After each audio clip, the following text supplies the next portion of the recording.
Hello and welcome to Reuters' Next Newsmaker. I'm Abhirup Roy and I write about the auto industry here in the US. We are on the sidelines of CES, one of the largest tech and mobility trade shows in the world.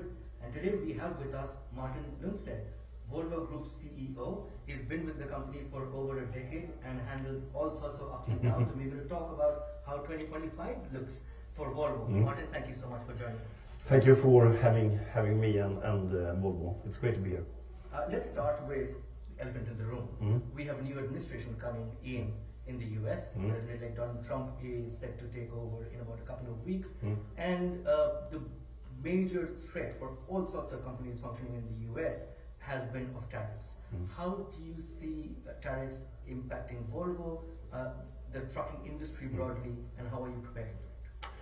But first and foremost, obviously, when we look to Volvo as a company, we have a very strong North American and in particular North American presence and not at least in the United States.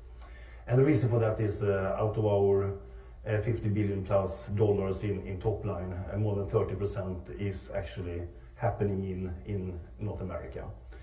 And that means, of course, that we have a strong industrial footprint here. We have a full-fledged value chain on our own also, but also together with partners. So in that sense, we are a truly North American and US-based company. So for us, I think we have a good platform here. Then more generally speaking, depending on how tariffs and trade barriers plays out, it can have certain repercussions for general economic development, maybe on inflation development, but that is more of speculations. I mean, we are a company that is present in more than 190 countries.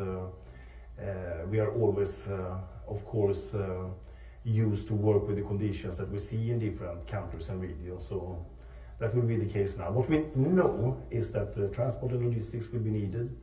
It will continue to grow due to a number of macro trends, and we will be there to support our customers. You have recently said you're building a plant in Mexico, right? I mean, as part of North America, of course, but then Mexico is affected as well, and so is Canada, potentially. So, how do you see that? How are you planning to go ahead with the investment, or are you in some ways pausing and rethinking that? How does that work? But first and foremost, I think it's very important again to state when it comes to our truck manufacturing for the North American market, today we are having everything of that based in the United States and primarily on the East Coast. So that is in Virginia, that is in Maryland, that is in Pennsylvania, etc. We have great facilities there. What we have said also for North America, but also for other parts of the American continent, South America, etc., we needed also to expand our footprint to the West Coast. I mean, and then we have taken a first step of establishing a facility in Mexico. Today we build 100% of our trucks in the US for North America. But the planned facility there will primarily then serve Mexico, Canada, parts of United States possibly. But that depends, of course, on the development. So that is still to be seen. Are you saying that if tariffs do play out, and I completely understand that we don't know in what shape or form they will play out, that you would then not use the Mexico plant to supply to the United States and leverage that to Mexico and supply? South America and Canada possibly. Let's see. I'm not very...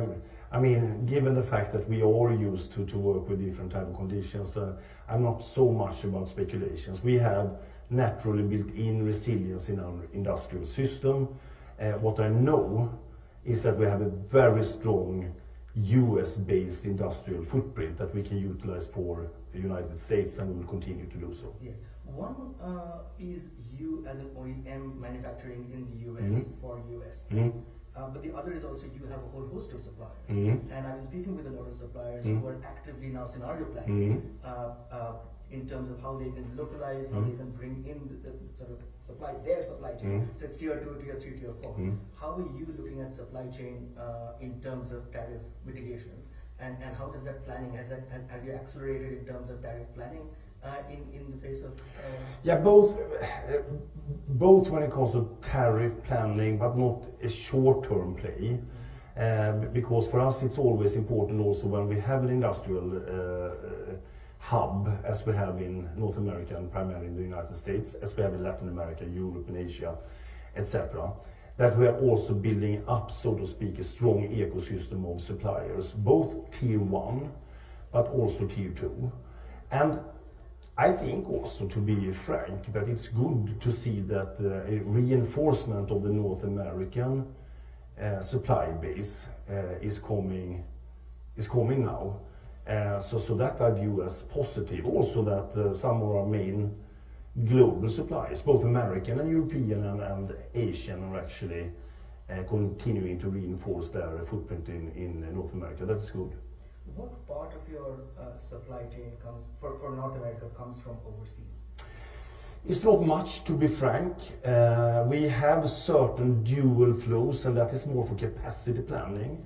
For example, when it comes to our powertrain side. But it's not really that it comes solely from overseas. It is more that we are trying them to level out and balance, since, I mean, seasonality cycles can vary a little bit, so you don't sit with under capacity certain periods of the years, or during the economic cycle, or over capacity. So it is more about that you have dual sourcing rather than you're sitting with specific cases. Then it's important now for new technology, such as battery technology, for example, that we continue to reinforce that presence in North America. Are you boosting in that sense the supply chain in North America from outside? I think one should know that we have invested billions of dollars doing the biggest North American and US-based investment program ever for the Volvo Group over the last couple of 4 or 5 years here. And that is both industrial investment and it is in complete product renewal now for Volvo trucks.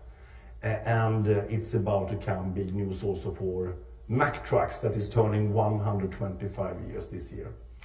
And in that regard, as one part of it is of course also that we have made sure that not only that we have a real, so to speak, technology renewal, that is fantastic by the way, but also that we are making sure that we are strengthening and building up, so to speak, the supply base here. Because with the big volumes we have in North America, it makes sense to have a strong footprint here. Understood. Just to take a step back quickly into Mexico, are you saying that for now you're continuing your Mexico plant building plans, or is there in some ways early consideration? No, but as we said, this is an early stage that is continuing, and as I said, there are different opportunities to utilize a facility like that. We have a strong US-based footprint and we will continue to utilize that. So this is not a replacement of our American facilities as we have. As a matter of fact, we have invested more than ever in Virginia, in Hagerstown, in Maryland, in Pennsylvania, to increase capacity, to renew. So it's a complement, and that can be utilized in different directions. Understood. When you plan such an investment, right? It's with supply chain as well as where your production facilities are, and it's a decision, right? You have a certain cost structure in mind. But when you talk about, let's say, double-digit tariffs potentially coming in, the cost structure changes dramatically. How do you mitigate that sort of cost around? How can you reduce cost? How can you pass on some of the cost? What's the strategy around that? No, but obviously that depends on what type of situation you have. Now it's a big focus, and I think still it's high level of different type of assumptions that we're not sure about. Of course, we have seen these type of developments in so many different regions over the years. I've been in this industry for 30 plus years, and you see developments coming and going. It depends a little bit on if that is more a general type of situation for the whole industry, or if it's a specific situation for the company, how that will play out when it comes to the dynamics of commercial conditions, etc. So that is a difficult answer to have. What I say is that we have shown with 100 years experience that we are able to meet this because we have strong regional footprints all over the globe. And that I think is good both for our customers because we can then deliver trucks very closely, or construction equipment or whatever it is. I think it's also a strong responsibility that you're present in your main markets with production, with R&D and with commercial activities. Let me quickly follow up on that. In this kind of a scenario, yes, the industry is affected, right? Broadly, it's not just mobility, it is tech as well. All sorts of suppliers are affected, and all OEMs are affected in some ways if this potentially happens. In a tariff kind of a scenario, what is your cost strategy? I mean, is it more around cost cuts? Is it around passing on the cost, or is it a combination of both? No, but again, it's very difficult to have a clear view. What I feel for Volvo Group is that we have the flexibility around this. Today, as we speak, we are producing 100% of our trucks for North America in the United States. So that is a starting point for us. And then let's see how it will play out. I think if it's a more general-based situation, the risk is that it will be, by necessity, passed on, not only in our sector but in all sectors, and that could potentially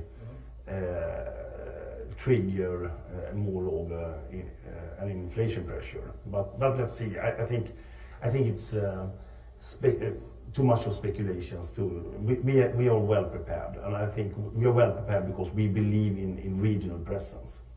Understood. The other part of the new administration coming in is around pulling back of EV subsidies, pulling back of a lot of EV incentives, in charging, for example. How do you see that affect Volvo? How do you see that affect the electrification of trucking broadly? But first and foremost, I think it's important to remember when it comes to transport and logistics, as we are into, that is a very core part of economy to start with. We know that having advanced logistics systems is having a clear correlation with the GDP per capita in different regions. It's almost a straight line, actually. The more advanced logistics, and you can measure that in very straightforward terms, the better the development in GDP per capita. I think that is, as a matter of fact, often an understated fact, that you should go clearly into really refining your logistics systems, because that is a competitive advantage for nations. So that is number one. That will continue. And for Volvo Group, of course, we are serving our markets with the technology our customers would like to have. Having said that, knowing that transportation and the need of transport will grow with 4 or 5 times between 2010 to 2050. It's mass customization, it's urbanization, it is e-commerce and other different factors. We know that we need to have different solutions to cope with that. And that's the reason why we say going battery electric, going fuel cell electric, going combustion engine with renewables, but also continue to develop the combustion technology when it comes to fuel consumption, when it comes to aerodynamics that is valid for all technologies. We will do everything of that. Now what we see is not, I think, only related to politics. It is also that we need to continue to drive a coordinated effort when it comes to this transformation, because certain sectors, it really makes sense to go battery electric already today when it comes to regional distribution, city distribution, etc. If you can have a long-term view on, for example, electricity pricing, stability, grid stability, etc., then it makes sense already today. And what is happening is that it's driving utilization of the trucks, because you can utilize them also nighttime because they are quiet, etc. So you have a different type of dynamic. So often we talk about subsidies as the key factor in order to get things done. But I think it's more about how do we make sure that we are continuing to invest in an ecosystem that will provide advanced logistics. And some of them, where we are in the forefront and we believe strongly in that, is because it's both clean and competitive. It's not either or. And specifically now, when we would like to invest in the different key variables to make it happen at scale, charging being one, there I think, both governments and private states have a role to play because it's good for the country, it's good for competitiveness. So it's a business case basically. I agree, but when you talk about any sort of transition in technology, government plays a big role. Absolutely. And this is not just the US, right? No, for sure. Right? When we see sort of, let's say, emission rules being changed, green policies in Europe being uncertain, how do you see that affect adoption of electric trucks? No, but I think you are spot on. What is happening now is obviously that we need to make sure that we are, because when you talk about the hype cycle of whatever technology, we know that first it's, you see technology is coming, it's possible, you get this type of, almost inflated expectations to start with. And after a time, it goes down and you have a trough of some sort of disillusionment, right? And the reason for that is obviously that, or not obviously, but often that everything is not well coordinated to get, so to speak, over the last roadblocks to really accelerate. But once you have done that, the acceleration, you did see that with solar, you have seen that with wind partly, you have seen it with a lot of different technologies. But it has not been a straight line, it is a bumpy road. And there I think we are a little bit now that there is a certain level of hesitation. For us, as we've said, we have the broadest range today of battery electric. We are about to launch now a little bit more large-scale pilots for both fuel cell hydrogen and combustion hydrogen in the coming years. From an equipment point of view, the solutions exist. But also the other enabling factors must be there in order to make it happen. Where we see that governments can play a smart role, Switzerland being an example, where you are incentivizing, so to speak, the usage. Because then you're not paying for something that is not utilized. But on the other hand, if it's used, it's a cheap and smart way to encourage, so to speak, the adoption. And there you are on 5, 6, 8, depending on what other European country you compare with, on the adoption. So it's taking off. And once you're at 10, 12, 15, 20%, then it's getting self-propelled. Because one thing that we see, and we should not forget, is not only about the specific cost for our customer. It is also about driver attraction. Drivers going in these type of new solutions, they don't want to go back. It's very difficult to attract really good drivers. And drivers are ambassadors for the transport companies. We see also companies are ready to pay certain extra premium also to getting a more clean solution. Because they need to decarbonize in turn, and logistics is a relatively good business case to abate CO2 in relation to many other choices that you can make. I agree, but that is my concern, right? Companies have a business to run at the end of the day, and government support means a lot. Look at China, we keep hearing about the kind of support that is there and the kind of progress they're making. Do you think, as you said, smarter as well, but stronger and more favorable policies from Europe and in the US under the new administration? No, but what I think is important is that if you take China and other, I should argue, Asian countries, over the last maybe 10, 20 years have been more strategic in thinking about their balance sheet as a country. Where do you want to play? How do you want to win? What is important to us over the long term? And what is the role of the public side? What is the role of the private side? And I think if you look back in history also for Europe and North America, by the way, when we've had periods of both private and public investments, it has paid off. Because a public investment should be an investment on also commercial terms. When we built the railroads or the hydropower stations, etc., it was built, of course, to not be as an operational expense, but as an investment that will be depreciated over time. And if you take the hydropower stations, as I normally say in Sweden, for example, that is a brilliant business case. They were built like 30, 40, 50 years ago, and they are still operating well. So take care of your balance sheet also as a country. And in this transformation, I think you need to be bold and say, okay, what are the key elements? And coming back not only to, which I think personally is very important, about the clean and handing over something that works for coming generation. But it's also a matter of competitiveness, because technology and the right type of technology, that's the reason why I love to be here now in Las Vegas and the CES, will eventually win. And for certain of our industrial verticals that we are serving, battery electric or fuel cell electric will be the winners. And in certain sectors it will be combustion technology with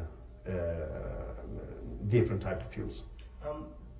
There's a debate always about whether it's battery or whether it's hydrogen as the answer for trucking. Each side has an advantage, disadvantage and all that. Could you slightly explain that and give us a sense of what Volvo's strategy is? First and foremost, you would love to have the single silver bullet. Think how much easier it should be for our 50,000 engineers and the whole ecosystem of brilliant engineers that we are cooperating with. The reality is that it's not that simple, because it depends so much on application type. It depends on, to your point, how different countries look upon it, what are the policies, what are the prerequisites in order to be successful when it comes to grid capacity, or if you have pipelines already for other type of fuels that you can utilize for hydrogen. What type of power generation system do you sit on? And therefore, what we see is that we need to have a modular product platform where we actually can utilize a lot of similar components. Because you should remember that a truck or a bus here, I mean, if it's a battery electric or a fuel cell or hydrogen then electric, it's the same electric powertrain. The difference is that with a battery electric you have a bigger battery only, and then you charge it from time to time. With a fuel cell, then you have hydrogen on board, fuel cell converting that into energy, and then the same electric powertrain. You have also an intermediate battery in order to cope with transients, etc. Technical stuff. So it's more a matter of how does the energy system look like and what applications are the main applications. And therefore we have said we have a lot of things in common, we will go for both. But we will also continue to invest in combustion technology, mainly then for renewables. With battery technology, the size of battery becoming the problem for payload, with hydrogen and the sourcing for hydrogen, how much is Volvo involved in resolving some of those issues in terms of supply of battery and battery technology versus solving the hydrogen problem? Do you look at sort of vertically being involved in that? Yeah, we are partly. When it comes to battery, we are mainly now, you can say a battery is in a number of stages. You have the cell technology, the battery cell, then you have the modules, and then you have the pack, and the complete, so to speak, battery system, including software and cooling and what have you. And up to pack and modules and the complete system, we are highly involved with our proprietary also solutions. On the cell side, we have strong partnerships, but we are not doing that today. But we have announced that in 2030, 2032, we will also have cell production in order to secure that for Volvo, but we will do that in partnership.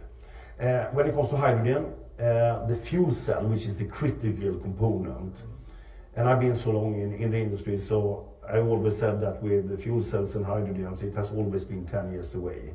It was 10 years away in 1990, it was 10 years away in 2000 and 2010. Now it's not 10 years away anymore, because materials have developed, software has developed, and the whole technology and focus have developed, but you need scale.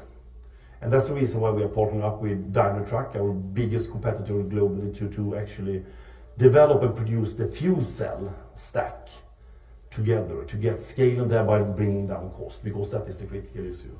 Then for hydrogen in general, obviously, it depends so much country by country, what is the hydrogen strategy? And depending on your energy sources, we see that some countries will go for hydrogen for different reasons. So you need to have both. One of the main challenges as far as electric cars are concerned, and specifically trucks as well, given the life cycle, is residual value. Right? There are so many concerns around what's the value of my used truck. A lot of them out there. Let's say mom and pop shops wanting to buy some of that. How is Volvo sort of working on ensuring that concern is mitigated? Are you, let's say, in leases or guaranteed buyback programs? How are you? Yeah, we have that. We have all sorts of, because to your point, as in any B2B business, obviously you're providing a wide range of different both customer finance solutions and also residual value type of conversations. So we have that. And obviously when it comes to the combustion technology, I think what will play out, how we look upon it, is obviously that coming back then to the hype cycle and how will the transformation go. What we now anticipate when it comes, so to speak, to the introduction region by region, we feel that it will be handled. It will be possible to handle, given the fact that it's not 0 to 100 during 1 year or 5 years. It will grow from today's 3-4% up to 15, 20, and then 30, etc. And then if you look to the whole fleet, it will be more than possible to manage. I think the other factor that is important is, of course, the new technology, and not at least when it comes to batteries, because with a difference to a car that is in reality not used. A car is utilized maybe 2-3% of the available time, but a truck is utilized 60, 70, 80% of the available time because it's the production equipment.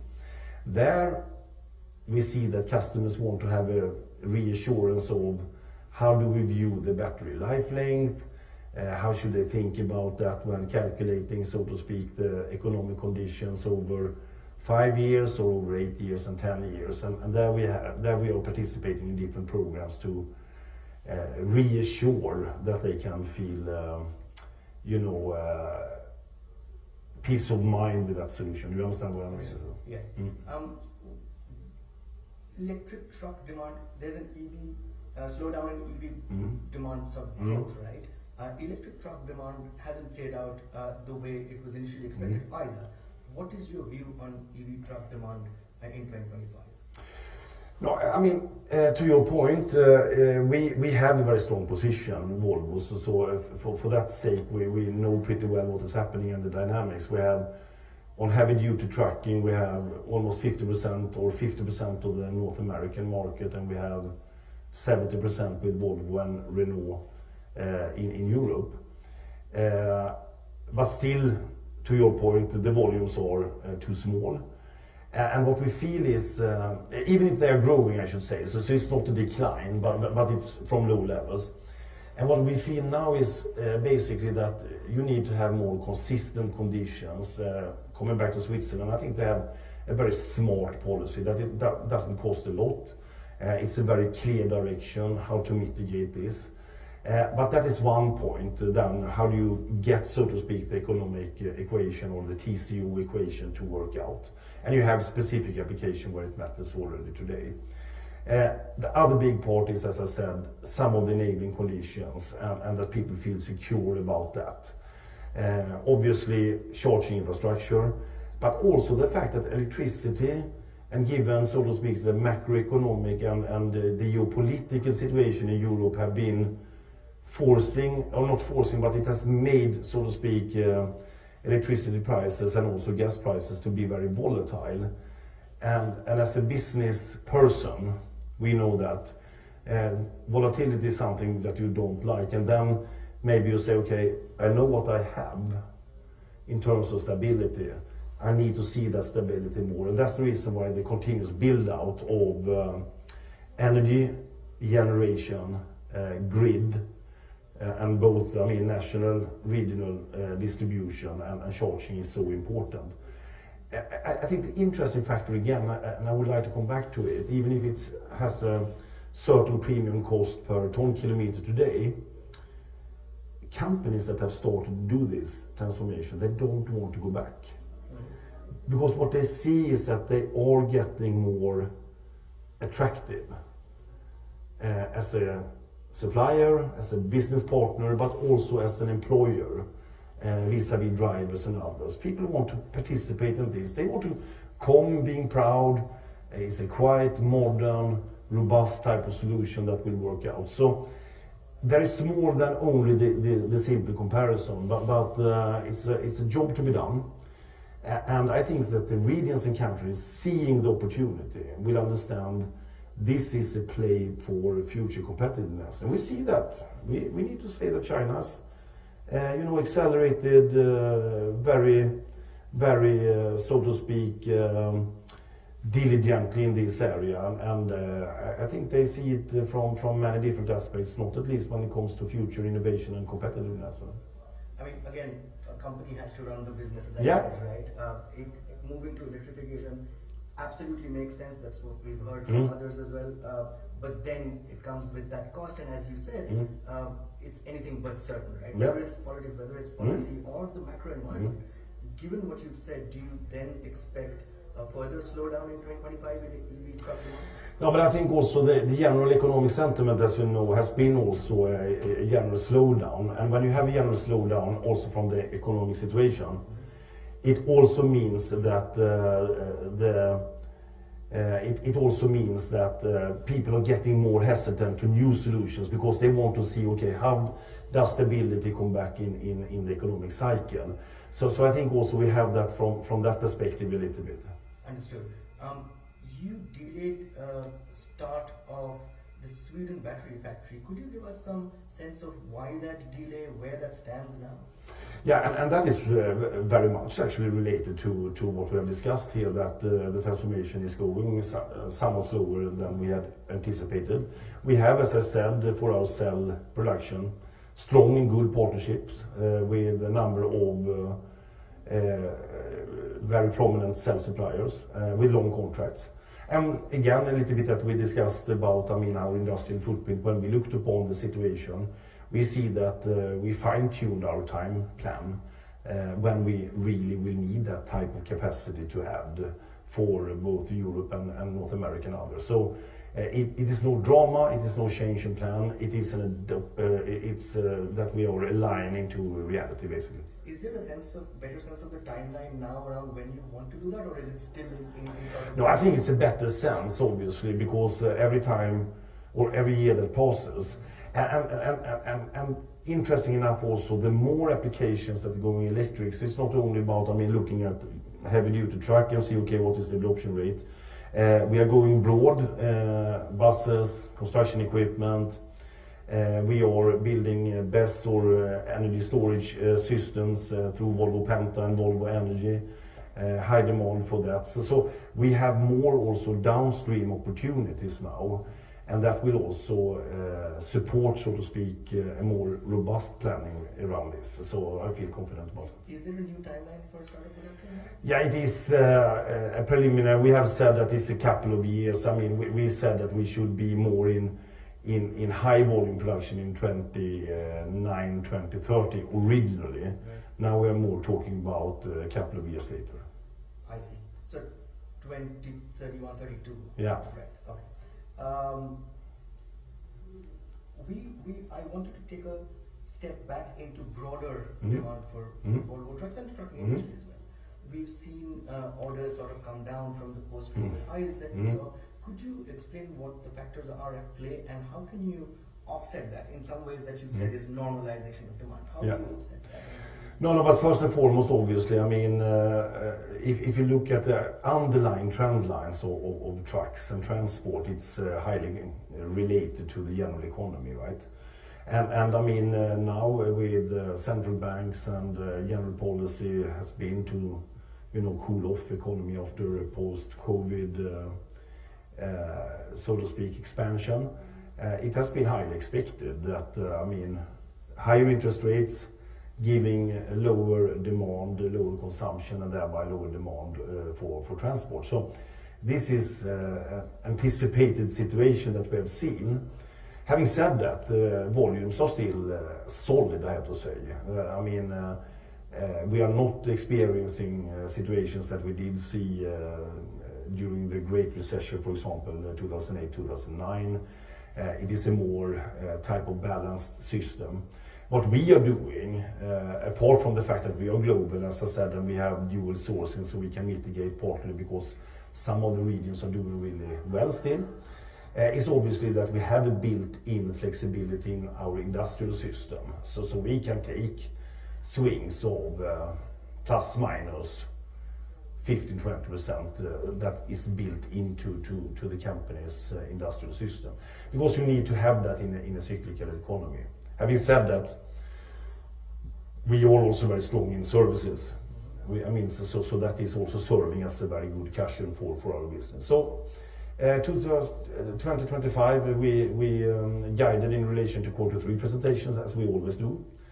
We are guiding for a softer market, both in Europe and North America, but no drama. Of course, at one point in time, pre-buy in North America will start to take place for the 2027 legislations and regulations. When that will happen, let's see. But generally speaking, I'm very positive about the future of transport. When we look at the general estimates, and I said that during the keynote today also, transport will multifold 4 or 5 times up to 2050 if you have 2010 as a base year. So this is a growth case. And in addition to that, by the way, the transformation is a growth case for us because we are getting, so to speak, a bigger participation per unit with our customers when they are going electric or hydrogen. Yeah. Even with the normalization in 2025, where do you see that level off in some ways? Do you have a timeline for when you expect demand to settle? Yeah, but I think it's very much related to what we see also in general economy. That now, so if I may say so far so good with the measures that have been taken from the central banks to fight inflation. If that continues to be successful. And they can, so to speak, start to, and they have started, of course, to take down interest rates. If consumer confidence is coming back, feeling that this is more new normal, that interest rates will be on lower levels, then we will see consumption picking up, and then transport will come back. But transmission of interest rates takes time, right? And yes. There's a lag, so which I was trying to understand it, that if you have a sort of a sense of how long this can continue. No, but I don't think it's a drama. We are forecasting both European and North American market that yes, it is a correction in relation to the peak years, but it's still good years. Then I think growth will come back more step by step when consumer, and it will be also for consumers step by step, which is a wise decision, by the way, because if you think about it, and that is more a general comment, it doesn't make sense in a risk and reward society. Time is money, that you have more than a decade a world with negative interest rates. Where risk is not costing anything, that cannot be a normal situation. So personally, of course, wanted to avoid this swing, but now trying to get back to a situation with, if I may say so, normal interest rates around 2.5% and thereby, or inflation, and thereby interest rates somewhat higher, I think is a good thing for the world actually. How do you, when something like this happens, the volatility you mentioned, it has a clear impact on the bottom line, right? Yes. In some ways, Volvo has managed that. Yeah. Line. In what way have you cut costs, and what way do you plan to, going ahead, manage costs? Could you give us a sense?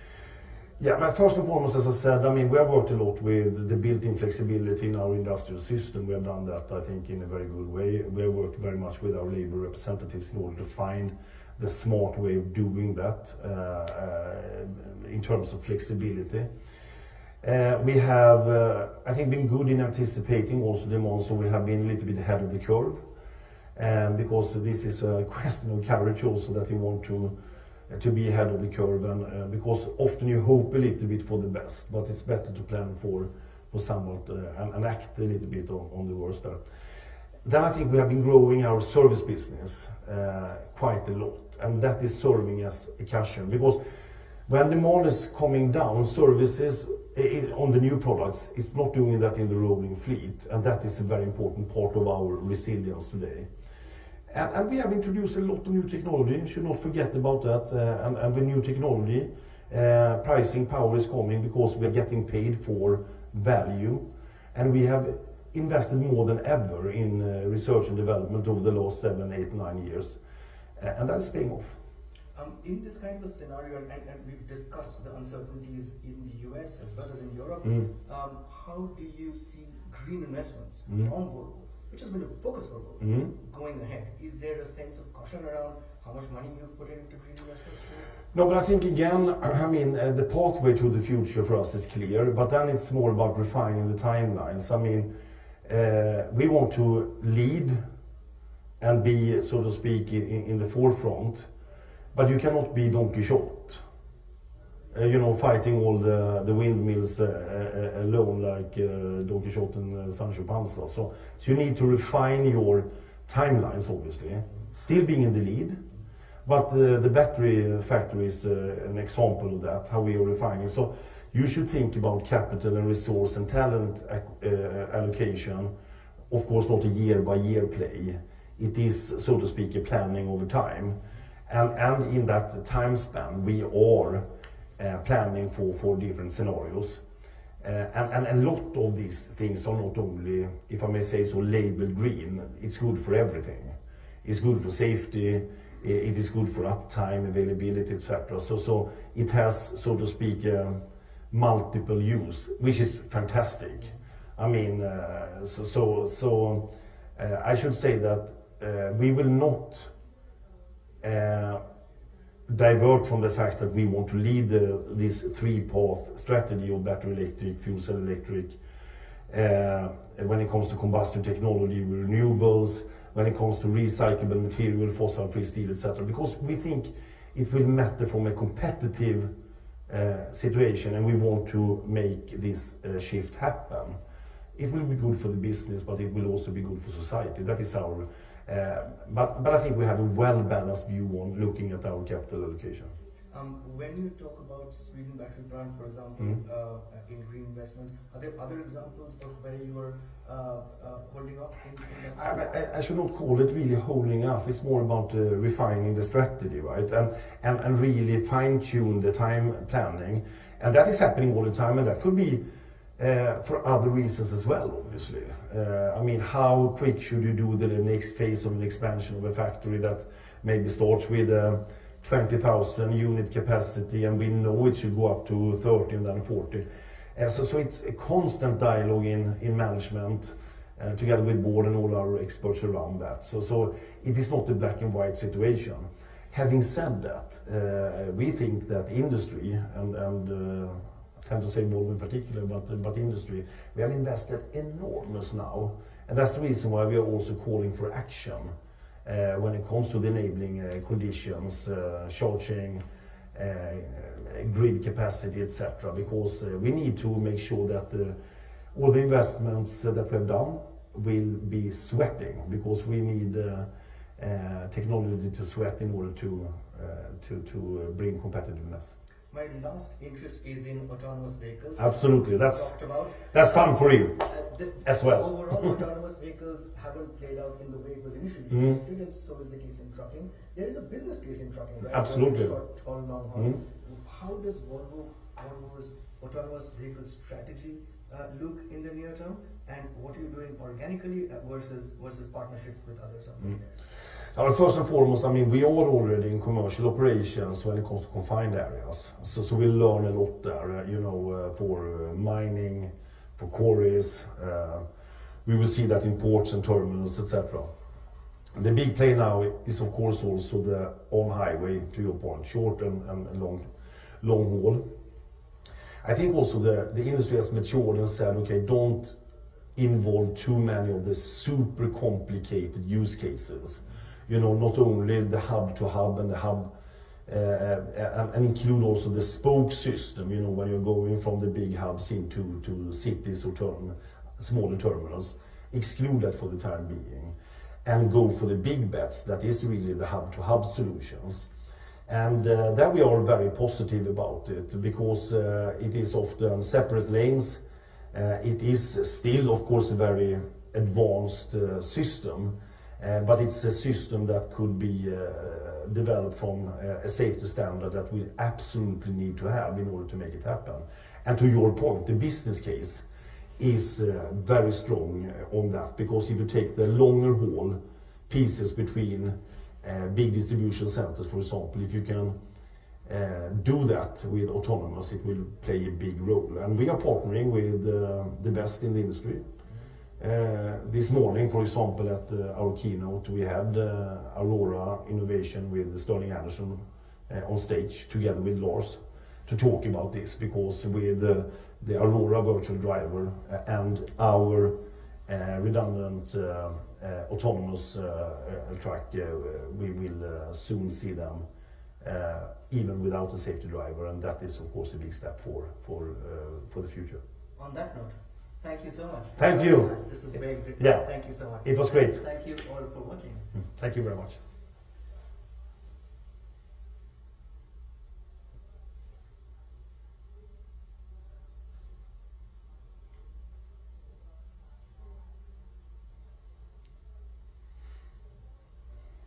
All good?